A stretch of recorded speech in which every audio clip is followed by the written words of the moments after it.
Dear students, हमने जो एक टॉपिक फिनिश किया था यस्टरडे वो था इलेक्ट्रोफोरेसिस। लेकिन आज जो हमें दूसरा इम्पोर्टेंट टॉपिक जो पढ़ना है वो है क्रोमेटोग्राफी। तो क्रोमेटोग्राफी के बारे में हम जानेंगे आज। क्रोमेटोग्राफी, क्रो मतलब कलर। अगर हम पहले वर्ड, इसका मतलब होता है colour,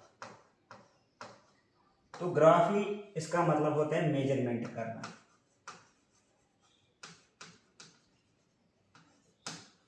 measurement of colour.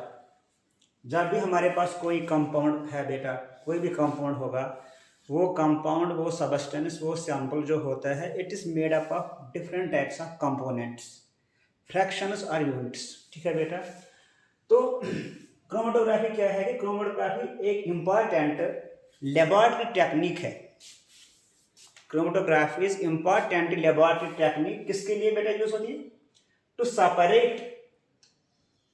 Separate करने के लिए, to identify and to purify the components of a mixture. What is mixture? A mixture is made up of more than one type of substances or components or fractions. अगर कोई substance है बेटा, तो ये substance जो है या mixture जो है, ये बना होता है बहुत सारे कंपोनेंट्स का, बहुत सारे कंपोनेंट्स का। When different components combine, they form a mixture. In order to separate these components of a mixture, ठीक है, इनको सेपरेट करने के लिए, इनको प्योरीफाई करने के लिए, इनको आइडेंटिफाई करने के लिए हमें किस टेक्नोलॉजी का यूज करना पड़ता है? क्रोमेटोग्राफी का। किस टेक्निक का? क्रोमेटोग्राफी का। शाबाश। ये लेबोरेटरी टेक्निक है because we perform in the laboratory. ठीक है बेटा। The term chromatography comes from two Greek words. मैंने ऑलरेडी बोला है, chromo means colour and graphy means to write और टू मेजर। ठीक है बेटा। तो क्रोमेटोग्राफी का क्या प्रिंसिपल है, किस बेस पे ये काम कर रहा है? ठीक है बेटा। Chromatography is based on the principle of partition coefficient, distribution of substance between two phase. ठीक है बेटा। लेबोरेटरी में हम क्या कर रहे हैं बेटा, हम जब भी कोई हमारे पास एनालाइट होता है, एनालाइट से डरना नहीं है, एनालाइट का मतलब होता है सैंपल। आपने कोई सैंपल आया है, कोई एनालाइट आपने लाया है, इसको आपको सेपरेट करना है, उसको आपको प्योरीफाई करना है, आइडेंटिफाई करना है। We have to use chromatograph, हमें यूज करना पड़ेगा ताकि हम इसके डिफरेंट जो कंपोनेंट्स है, डिफरेंट जो फ्रैक्शंस है, वो पार्ट से इनको हम सेपरेट कर पाएंगे on the basis of adsorption coefficient और पार्टीशन कोएफिशिएंट। बेटा यहाँ पे टू इंपॉर्टेंट फेजेस होते हैं इन केस ऑफ क्रोमेटोग्राफी।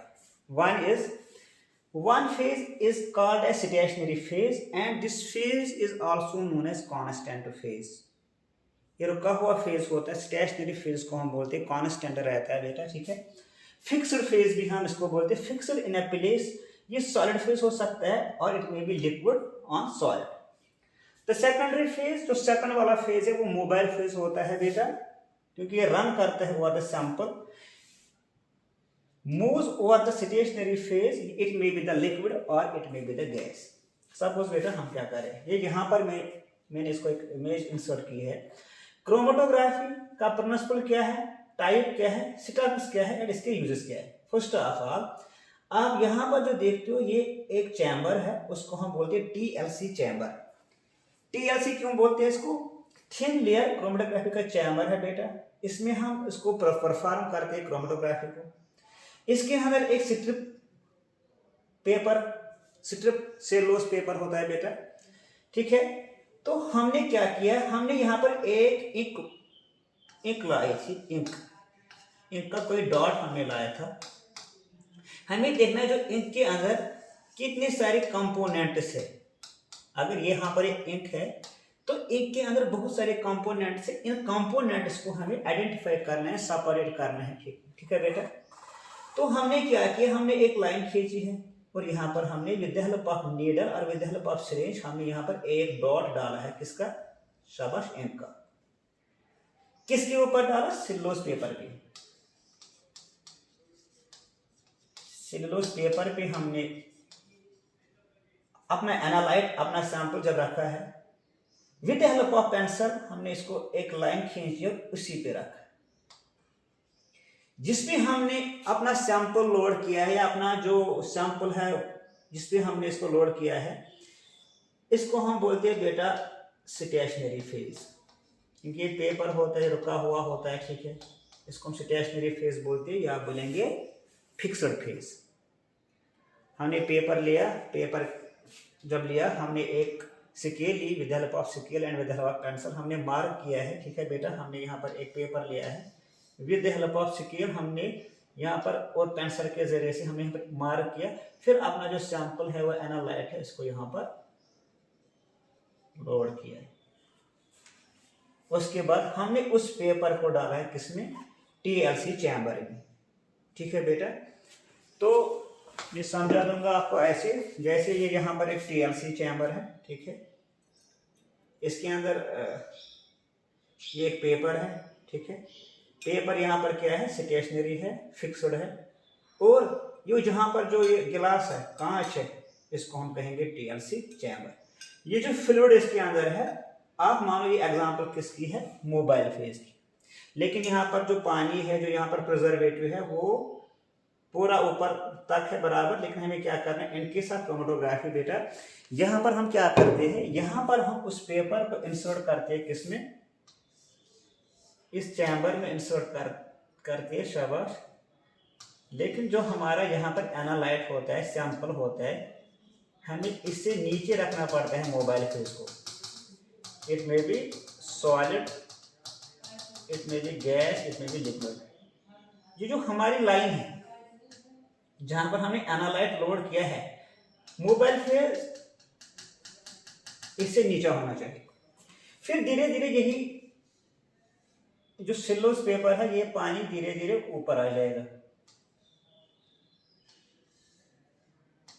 ये पानी धीरे धीरे ऊपर आ जाएगा। जो हमारे पास सॉल्वेंट, जो मोबाइल फेज है, जब भी ऊपर आता है, इसके साथ क्या वाबस्ता है? जो हमने एनालाइट लोड किया है, इसमें डिफरेंट कंपोनेंट्स होती है, वो डिफरेंट कंपोनेंट्स बाहर आती है इसके साथ।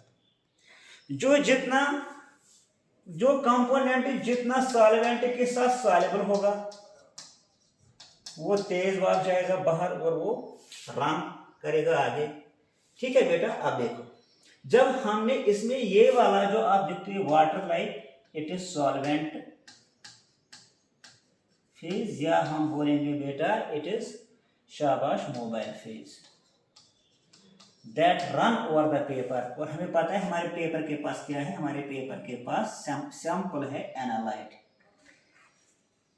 जब ये सैंपल के साथ, एनालाइट के साथ टच करता है पानी, तो आप पानी बोलो या सॉल्वेंट बोलो या इसको मोबाइल फेज बोलो। इस मोबाइल फेज में क्या होता है? ये डिफरेंट कंपोनेंट जो इसमें होते हैं बेटा, उनको अपने साथ लेता है। ये वाला जो आप देखते हो A, B एंड C, इसका मतलब जो A वाला है, A is more soluble in the mobile phase के साथ ज्यादा सॉल्युबल है, इसीलिए वो तेज भागता है। इसकी जो डिस्टेंस है वो ज्यादा है as compared to B, as compared to C and as compared. जो यहाँ पर रेड वाला है वो ज्यादा भागता नहीं है दूर, इसका मतलब इसकी एब्जॉर्प्शन जो पावर है वो ज्यादा है, वो अट्रैक्ट होता है किसके साथ बेटा? पेपर के साथ ही, ठीक है। तो यहाँ पर हमें क्या जाना है? यहां से लेके सपोज मानो ये 10 सेंटीमीटर,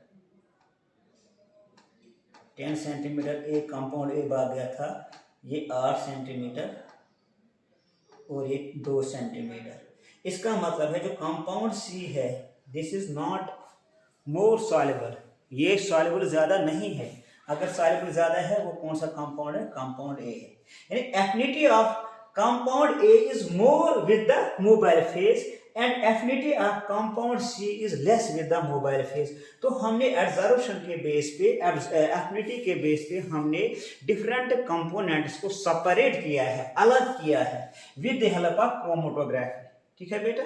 तो इसीलिए जो इसके जो हमने यहाँ पर एनालाइट लोड किया था, एनालाइट होता है सिंपली सैंपल जो लोड किया था, इसमें 3 कंपोनेंट्स निकले ए बी सी, वो 3 कंपोनेंट्स डिफरेंशिएटली वो अलग अलग हो गए, ठीक है। एक तो फास्ट फ्लो हो गया, तेज भाग गया क्योंकि इसकी एफिनिटी सॉल्वेंट फेज या मोबाइल फेज के साथ ज्यादा थी, और फिर दूसरा इसकी कम थी और सबसे ज्यादा कम किसकी सी की थी। तो हमें डिफरेंट बैंड्स बन गए यहाँ पे, डिफरेंट बैंड्स, डिफरेंट सपोर्ट्स, जो सपोर्ट्स बन गए यहाँ पे, बैंड्स बन गए। इसी को हम बोलते हैं क्रोमेटोग्राफी। कैसे हम इसको सेपरेट करें, ठीक है बेटा। तो हाउ सेपरेशन आकर, सेपरेशन कैसे पॉसिबल हुआ, डिफरेंट कंपोनेंट्स है, डिफरेंट एफिनिटीज फॉर 2 फेजेस, ठीक है।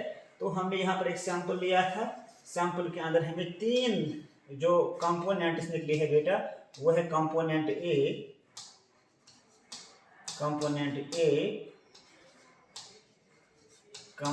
B and component C. तो यहाँ पर क्या था, यहाँ पर था सैंपल जो हमने लोड किया था, या हम इसको बोलेंगे एनालाइट। तो ये कैसे पॉसिबल हुआ, ये सेपरेशन कैसे, ये सेपरेशन कहाँ से हुआ, ये सेपरेशन हमने कहाँ से किया है, क्रोमेटोग्राफी।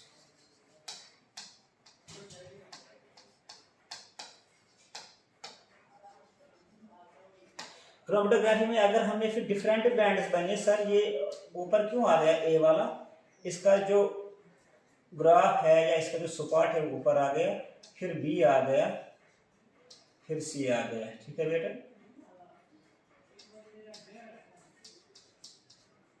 तो ये कैसे पॉसिबल हुआ, क्योंकि जो हमने यहां से मोबाइल फेज एलो किया था, वो जो हमारा मेन सैंपल था, उस मेन सैंपल ने क्या किया, उसने पहले ए वाले को सेपरेट किया, अपने साथ ले लिया, फ्लो हो गया इसी के साथ, ठीक है।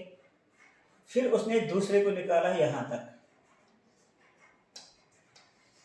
फिर तीसरे को बहुत कम निकला। इसका मतलब है कि ये वाला जो ए बी एंड सी, जो सी वाला है, सी वाला जो है वो कम फ्लो हुआ किसके साथ, मोबाइल फेज के साथ। क्यों, क्योंकि उसकी अट्रैक्शन, उसकी एफिनिटी इसके साथ, मोबाइल फेज के साथ नहीं है, उसकी एफिनिटी किसके साथ है ज्यादा, पेपर के साथ, क्योंकि पेपर ने इसको जाने नहीं दिया। जो हमारा फिक्स्ड फेज है, सेलुलोज का जो पेपर है, इसके साथ ज्यादा अट्रैक्शन है, स्ट्रेंथ है, बॉन्डिंग है, तो वो ज्यादा नहीं भागा, तो इसका आरएफ वैल्यू बहुत कम होगा। इसका आरएफ वैल्यू बहुत ज्यादा है और सबसे ज्यादा आरएफ वैल्यू इसका है। इसका मतलब है ये लूजली क्या था, अटैच्ड था विद द मोबाइल फेज। और यहां से हमें पता चला है कि components that are more soluble in the mobile phase move faster. जो कंपोनेंट्स जो सॉल्युबल होते हैं मोबाइल फेज में, वो ज्यादा तेज भागते हैं, ठीक है। और जो सॉल्युबल नहीं होते हैं वो स्लोली रन करती है और फिर वहीं पर चिपक जाती है। Components that are more strongly absorbed to the stationary phase move slower. जो कंपोनेंट्स शाबाश स्टेशनरी फेज के साथ स्ट्रांगली एब्जॉर्ब होती है, वो कम भाग जाएंगे और वो डार्ट्स क्लोज बन जाएंगे, वो डार्ट्स ऊपर नहीं आएंगे। तो इसका मतलब होता है सेपरेशन हम कैसे करते हैं with the help of chromatography. तो फिर हमें डिस्टिंक्ट बैंड्स या स्पॉट्स देखने को मिलते हैं। This was all about the chromatography, ठीक है बेटा। चलो आज के लिए इतना ही, क्योंकि मुझे एग्जाम ड्यूटी के लिए जाना है। तो अब हम नेक्स्ट हम जानेंगे इसके जो टाइप्स है, thin layer chromatography, paper chromatography, ion channel chromatography, बहुत सारे इसमें हैं, हाँ वो हम देखेंगे कल इंशाल्लाह।